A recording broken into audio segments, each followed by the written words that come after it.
What's up mga papi? For today's video, meron tayong i-review na something exciting. Ito yung Minisos Grassland Hunter. So nabili ko to dyan sa may SM Hypermarket. So abang-abang lang kayo. I-review natin siya today and let's see kung worth it. Throw your hands up if you with it. Drop it. Okay, so buksan na natin. Sealed pa to mga papi. Buksan natin. Ito yung packaging niya. So, nakalagay lang rito, Grassland Hunter, tapos sa taas meron siyang Miniso. Pan ako ng mga budget meal perfume. So, sinusut lang natin yung mga mamahalin perfume sa special occasion. Pero kung pang araw-araw, pwede na itong mga tag 300, 400. So, again, binili natin to sa Miniso sa may hypermarket for only 300. Less than 300 pesos lang yata to eh. So, may mga tester doon. Sinubukan ko, 399 pala, if I remember it right. May mga tester doon, so sinubukan ko, ito yung pinaka gusto kong amoy. So ito yung itsura ng bote niya. Oh. Ganda rin, di ba? Mukha rin naman siyang premium. Tapos, ayan. Atomizer. Okay, so subukan na natin. Ano bang amoy niya?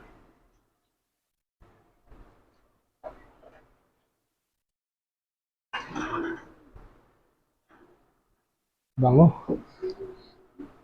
So, yung amoy niya guys is very refreshing and relaxing. Soft na soft lang. Tama nga. It will remind you of grasslands. Parang sa umaga, yung amoy ng bagong putol na damo. Ganun siya. Pero in a good way hindi in a bad way. May hint ng green floral notes.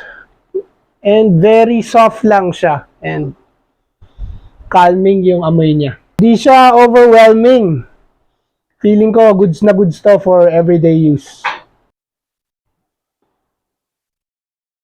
Sa top notes niya, yun nga, green, grassy, floral notes yung naaamoy ko.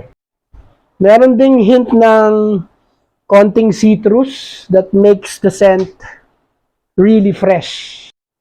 And then, yung heart notes niya, or yung middle notes niya, nagiging floral siya.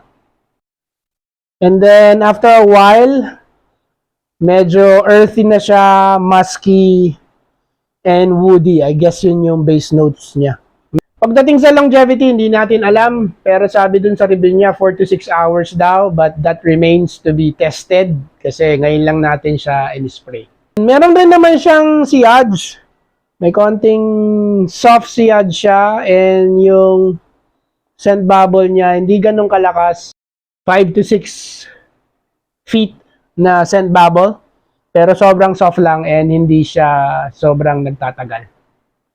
Overall, yung final thoughts natin, I really like the Grassland Hunter. Siyempre, obvious ba, binili ko yung scent niya. Sobrang soft, refreshing, goods na goods for everyday use. And higit sa lahat, it won't burn a hole sa mga bulsa natin kasi sobrang mura lang siya. And dahil maliit lang rin yung bote niya, very travel friendly rin to. Pwede mong isuksok dito sa bag mo na hindi masyadong makaka-occupy ng space itong pabango na to. But final recommendation, if you want something strong, I think this is not the perfume for you kasi sobrang soft and mild lang siya. But sa tingin ko, kung gusto mong lumakas siya, you can, layer it with other perfumes. Hindi ko lang alam kung ano yung combination na pwede rito. Hindi ko pa natetest, but I will check kung merong recommendation online and isi-share ko na lang sa'yo kung merong recommendations nga for layering. So, usually, yung mga iba kasi nagle-layer eh. Isang musky and isang blue scent, nile-layer nila para mas masarap yung amoy. For Grassland Hunter, di pa natin alam. Again, i-comment ko na lang. Thank you for watching. Till the next Budo. Peace! Please subscribe.